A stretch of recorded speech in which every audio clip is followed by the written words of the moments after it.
سورہ بقرہ میرے سامنے آ رہی ہے بیٹا، یہ 2 نمبر سورہ ہے اور یہ 61 نمبر آیت ہے، 61 نمبر آیت ہے۔ اللہ فرمائے بسم اللہ الرحمن الرحیم وَإِذِ اسْتَسْقَىٰ مُوسَىٰ لِقَوْمِهِ 12 قبیلوں کے 12 بندے حضرت موسیٰ نبی کے پاس پانی مانگنے گئے، بندے نبی سے مانگنے گئے، جی بندے نبی سے مانگنے گئے۔ آپ نے غور کیا پچھلی امتوں کو جب بھی طلب ہوتی تھی نبی کے پاس ہی جاتے تھے اور اللہ نے منع نہیں کیا۔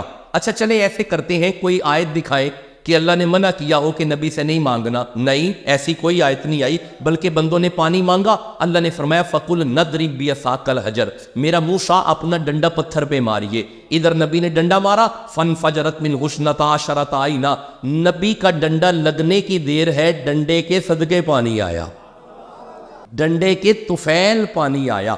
اچھا رکیے گا، یہ تو نبی ڈنڈا مارے پانی پتھر میں سے، او یار نبی گود میں ہو مارے ایڑی تو پھر پانی نکلتا ہے؟